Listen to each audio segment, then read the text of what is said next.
Hello मित्रांनो, आपलं स्वागत आहे आमच्या यूट्यूब चॅनल कृष्णा ब्लॉगमध्ये. मग आमच्याकडे TVS एक्सेल आलेली आहे, एक्सेल सुपर. याच्यावर पाहू शकता काय नाव लिहिलं आहे इथं, काळूबाई प्रसन्न. आणि आतमध्ये देवीची स्थापना केलेली आहे. आणि या गाडीचे मालक आहेत आमचं.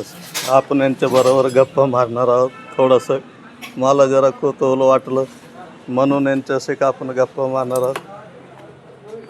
बाबा, हे गाडीला तुम्ही मंदिर कधी बसवले? 10-12 वर्ष झाली. 10-12 12-13 वर्षापूर्वी हे मंदिर त्याने गाडीवर लावलेले आहेत. आपण याच्या पूजा अर्चना रोज करताय का? हो, दर दिवस आंघोळ केली दर दिवस. आंघोळ केल्यानंतर त्याला अगरबत्ती वगैरे लावतो. अगरबत्ती पुसून बिसून अगरबत्ती लावायची, आंघोळ केली. हा, मग यांची आरती पण घेतोय. आरती पण काळूबाईची आरती करतात आणि गाडीलाच मंदिर बनवतं. खरंच आहे, श्रद्धा असली तर काही बी होऊ शकतो. हे पहा, इथं नाव बी लिहिलं आहे, साहिल दादा भाऊ लोकरे, चांद सूरज चास पिंपळदरी, येडूमाता भजनी मंडळ.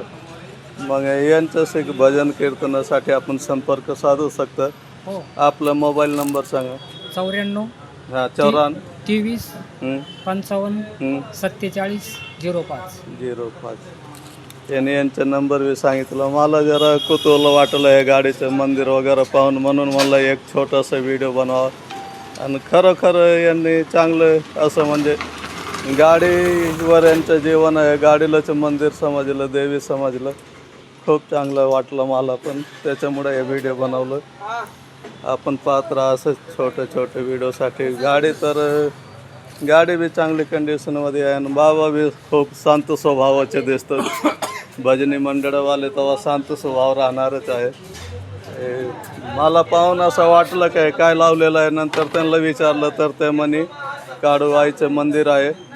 मग इथं पुढं जाऊन पाहिलं मी तर खरोखर आतमध्ये देवीचं चित्र लावलेलं आहे, पाहू शकतं. धन्यवाद. कृष्णा ब्लॉगमध्ये हे पहा, मी पण दिसत आहे. वाटलं आपल्याला छोटंसं व्हिडिओ बनवावं बाबाचं, म्हणून बनवलं.